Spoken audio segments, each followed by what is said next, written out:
Саламатсыздар, урматтуу каналымда көрүүчүлөрүм. Сиздерди каналга көргөнгө кубанычтамын. Кече күнү 5-нде Чыңкыран айынын 25-жылда 75 күн өтүптүр Трамптын инаугурациясынан. Трамп өзү 24 саатта согушту токтотоюн деди беле, бирок токтотулган жок. Согушту уланып атат. Анын сырткардагы Киткалык айтты эле 100 күндүн ичинде бүтүр деп. 100 күндүн ичинде бүтүргөн жок. 76 күн өттү. Согуш дагы эле болуп жатат. Жана Киткалык айткан мага 180 күн кошумча бергиле деп. 180 күн өтө элек. Бул 180 күн ушу жайында бүтөт. Келе турган жайда ушундай бир 19-июлда бүтүп калат 25 жылдын. 105 күндө калды, 104 күндө калды ага чейин. Эми ага чейин да күтөлү, көрөлү кандай болор экен. Бирок согуш эмче бүтө элек, согуш уланып атат. Ошо соккулар тынбай атат, огой бетер күчөп жатат. Эки тараптын тең куралы көбөйүп кеткени байкалып атат. Мынакей эки тарапта бири-бирин ошол атуу аралыктары бул картадан көрсөңүздөр болот. Көрчүрдө 1000 километрге чейин жетип атат. Жалпысынан 180 километр тегерегинде ошо бири-бирине атуулар жетишип атат да. Бирок Орусиянын дагы алыс учуучу дрондору бар, албетте алар чоң шаарларына чейин жетип атат. Эч кандай маселесиз эле. Украиндиктердики болсо Багдана салуу жөнүндө жакшы сөздөр айтыла баштады. Бул алыскы баягы аткан артиллерия. Жалпы Орусиянын алган километраждарын алсак 130 километр квадрат алыптыр акыркы ошо 2 айда. Анын сырткары эгерде карасак бүгүнкү күнү аябай чоң аскер топтомдорун топтоп атат жана жазгы мобилизация жарыялап атат. 164 миң жаңы жаш баланы алып келип, университетке өтпөй калгандарды согушка ыргытат Орусия. Ошол нерсе азыр каралып жатыптыр да. Ушул жерден анан албетте Украина тарабынан Зеленский айтканда сөзү бар. Ошол 600 миң украиндиктерди даярдадык дейт, чет элки базалардан, аталардан. Демек согушту дагы күчөткөнгө кудурети абдан чоң. Согуш дагы күчөйт окшойт. Огой бетер дагы ошо кан төгүлөр уланат окшойт. Азыркы күндө техника Орусия тарабынан колдонулбай, ушундай пехоталык атакалар колдонуп жатат. Мынакей бул Орусиянын отряддары YouTube уруксат бербейт көрсөткөнгө. Ушинтип украиндик чептерди алып атышат. Бул өткөн жылкы видео, бирок азыркы тапта ушундай эле согушчулар уланып атат дейт. Ошо украиналыктардын зотторун алып атат.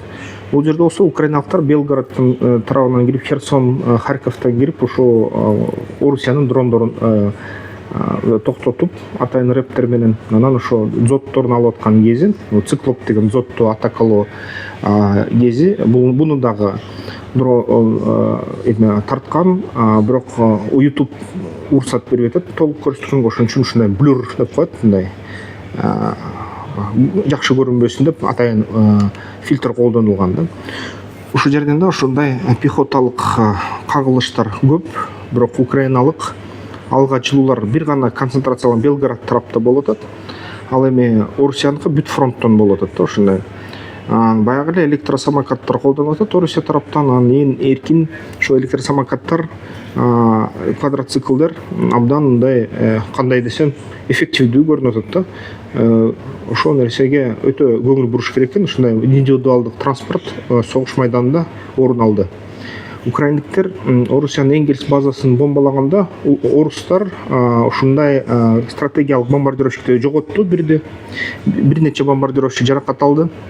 А боюнча маалыматты аябай катуу жаап атышат. Анан ошого коргош үчүн Энгельстеги аэродромдордо Орусиянын инженерлери тарта баштады, сүрөттөр тарта баштады асфальтка. Мынакей бул анык бомбардировщик турат. Бул болсо анын сүрөтү. Жана Орусиянын ушул аэропорт кызматкерлери, техниктери эмнеге белгисиз ушул покрышкалар менен самолеттор жагаптыр да. Ошол нерсе эмгичекте түшүнүксүз болуп жатат. Анан ушинтип тартканда азыр тартып баштаганын көрдү спутник, бирок акырдап окшотуп өлөкөлөрдү тартып ушундай кылып атышат. Булар деген эгерде америкалык спутниктер стратегиялык бомбардировщиктерди көрүп алыска уча турчу ракетаны атса, адашып мындай самолетко тийбесин деген ниетте окшойт. Бул покрышкалар боюнча ким эмне билсе айткыла, мага деле эмче белгисиз. Ошол согушту бүтүрө алган Трамп өзүнүн социалдык тармактарында хуситтерге койгон соккуларды эле көрсөтүп атат. Хусилерди жок кылып атабыз дейт, бирок хусилер эмгичекте жок боло элек. Эмгичекте баллистикалык ракеталар Израилге түшүп жатат. Ошо менен бирге Трамп бүт дүйнө жүзүнө каршы пошлиналарды киргизип, ошо бүт Орусиянын бренд маркасындагы нефтинин баасын түшүрүп салды, $64 чейин түшүрүп салган.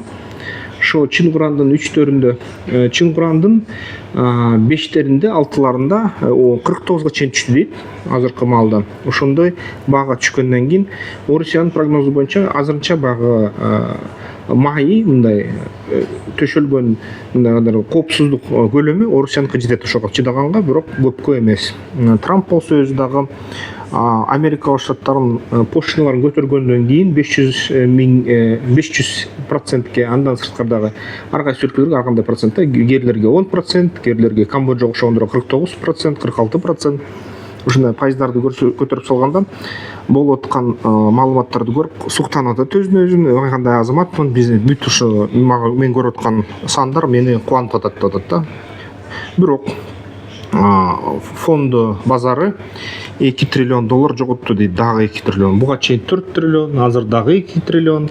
2 триллион бир күндүн ичинде жоготкону бул тарыхта ушундай болгон эмес дейт. Тарыхта бул биринчи жолу, алгачкы жолу ушундай тез жоготуулар. Жалпысынан санасак, эми жыйынтыгын ким чыгарат экен, бирок андай алдын ала карасак $6 триллион чейин Америка экономикасы жоготуп ийди да. Анын жоготуулары начар болуп атат аябай. Америка биржасынан качып атышат.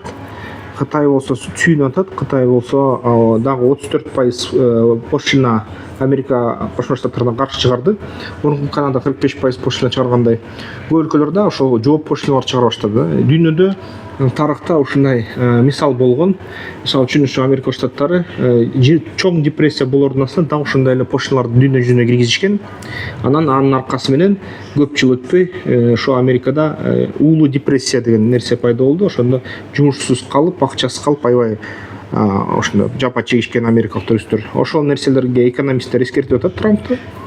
Эгерде бизде өзүбүздү карасак, бизде да инфляция өсүп атат, бирок инфляция анчалык өспөптүр. Эгерде мен бир тарыхты карап көрдүм, карасаңар 91-жылда 92-93-тө 1000ден ашыптыр да инфляциябыз. Бирок акыркы жылдары биздин инфляция ооздукталып атат. Эгерде 21, 22, 23 жылы өтө өсүп кетсе 47%га чейин, азыр кайра 6%га түштү да.